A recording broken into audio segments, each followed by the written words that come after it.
तो दोस्तों, भारत के मित्र इजराइल को खुफिया रिपोर्ट में वार्निंग दी जा रही है, जो कि यह खबर भारत से जुड़ी हुई है, क्योंकि एक खुफिया रिपोर्ट के अंदर इजराइल को हमले की वार्निंग जारी कर दी गई है, जो कि भारत के क्षेत्र के बिल्कुल करीब है। दरअसल ये बात फरवरी 2023 की है। आपको याद होगा, उस समय इजराइल का एक जहाज भारत के बिल्कुल पास से होकर गुजर रहा था और अरब सागर से होते हुए ये जहाज आगे बढ़ता जा रहा था। और जब यह जहाज ओमान और भारत के तट से करीब 555 किलोमीटर की दूरी पर था, उसी समय एक अज्ञात वस्तु इस पर हमला कर दिया, जिससे इस जहाज को काफ़ी ज़्यादा नुकसान हुआ। और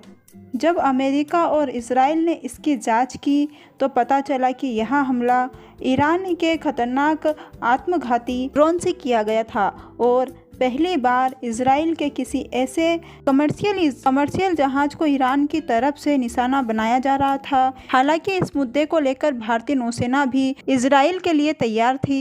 लेकिन उस समय इस जहाज को ज़्यादा डैमेज नहीं हुआ और इसके मेंबर भी सुरक्षित थे और यह जहाज सफलतापूर्वक अपने स्थान पहुंच गया था। लेकिन अब यह खबर निकल कर आ रही है कि इस प्रकार के कई हमलों की चेतावनी इजराइल को मिल रही है और यह चेतावनी अमेरिका के खुफिया एजेंसी की तरफ से दी जा रही है। और इस मामले की गंभीरता को देखते हुए अमेरिका ने भी 154 मिसाइलों से लैस अपनी पनडुब्बी को भी इस क्षेत्र के अंदर तैनात कर दिया है, जिससे फारस की खाड़ी, ओमान की खाड़ी और अरब सागर के अंदर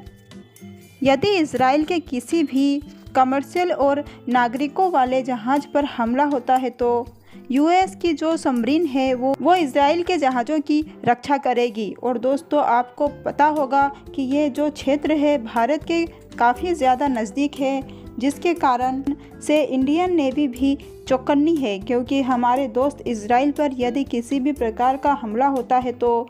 राहत और बचाव के लिए इंडियन नेवी को भी आगे आना पड़ेगा, क्योंकि इजराइल के लिए भारत हमेशा आगे खड़ा रहेगा।